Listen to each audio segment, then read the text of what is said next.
Hai para pencinta kopi, perkenalkan nama saya Alvin.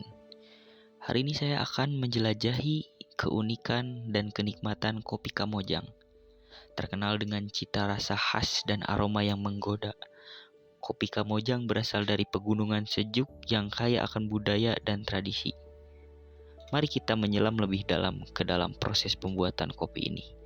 Dari biji hingga cangkir dan temukan apa yang membuatnya begitu istimewa. Nomor 1. Lokasi geografis. Kopi ini ditanam di kawasan Kamojang yang terkenal dengan pegunungan sejuk dan tanah vulkanik subur.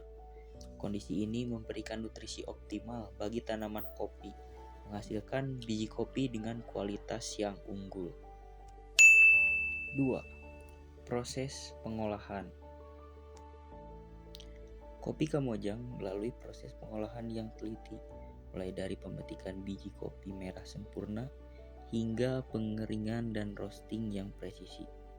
Proses ini memastikan cita rasa dan aroma kopi tetap terjaga. Nomor 3. Rasa khas kopi. Kopi Kamojang memiliki profil rasa yang unik dengan sentuhan manis, keasaman yang seimbang, dan aroma yang kaya.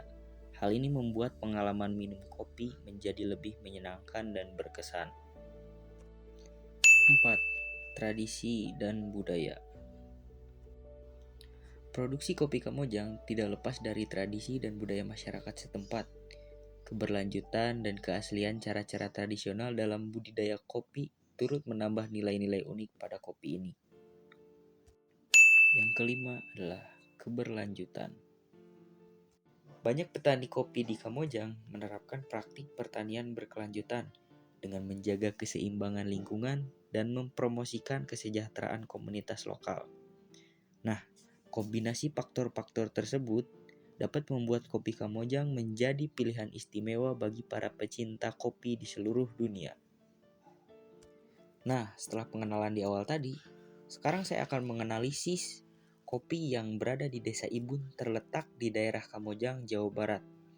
Dikenal sebagai kawasan pertanian kopi yang potensial, petani di sini telah mengembangkan sistem perhutanan sosial dan mengelola lahan eks-perhutani dengan beragam komoditas, termasuk kopi, buah-buahan, dan tanaman keras lainnya.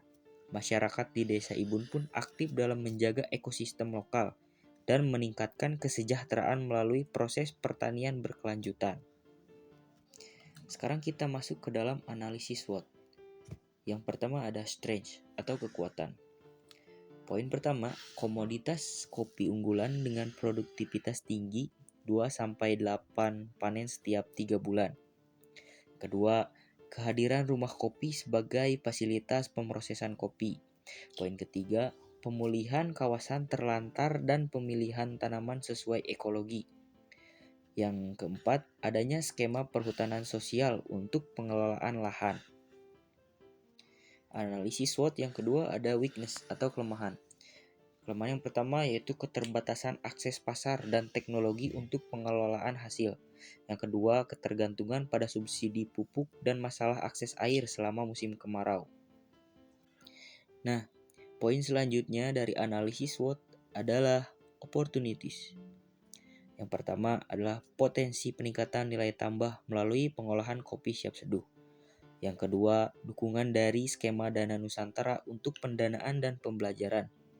Yang ketiga, ada peningkatan kualitas produk dan akses pasar melalui inisiatif pemberdayaan. Poin selanjutnya yaitu threat atau ancaman. Perubahan iklim yang memengaruhi ketersediaan air dan kondisi tanaman. Yang kedua, fluktuasi harga pasar kopi global yang dapat mempengaruhi pendapatan petani. Sekarang kita lanjut dalam aspek produksi. Yang pertama, produksi kopi. Petani di Desa Ibun memanen kopi sebanyak 7-8 kali setiap 3 bulan.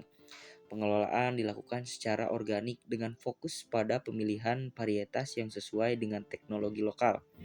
Yang kedua, teknologi produksi.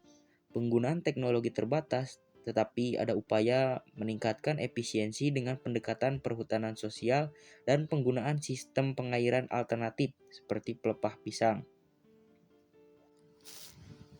Selanjutnya ada aspek pemasaran. Yang pertama, akses pasar. Tantangan utama adalah akses pasar yang memadai untuk kopi hasil panen. Pendirian rumah kopi diharapkan dapat meningkatkan akses ke pasar lokal dan regional. Yang kedua adalah strategi pemasaran. Fokus pada promosi kopi siap seduh dengan branding lokal yang menarik. Potensi untuk memanfaatkan platform daring dan partisipasi dalam pameran pertanian lokal. Selanjutnya kita masuk ke dalam aspek SDM. Yang pertama, ada pemberdayaan petani. Program seperti Dana Nusantara dan pendampingan dari organisasi seperti Walhi memberikan pelatihan dan pendidikan kepada petani dalam memanajemen sumber daya alam dan teknik bertani. Yang kedua, keterlibatan pemuda. Generasi muda seperti Asep, Atep, dan Nanang menjadi tulang punggung dalam upaya pemulihan dan pengelolaan lahan. Mereka diharapkan menjadi agen perubahan dalam memajukan pertanian dalam keberlanjutan di Desa Ibun.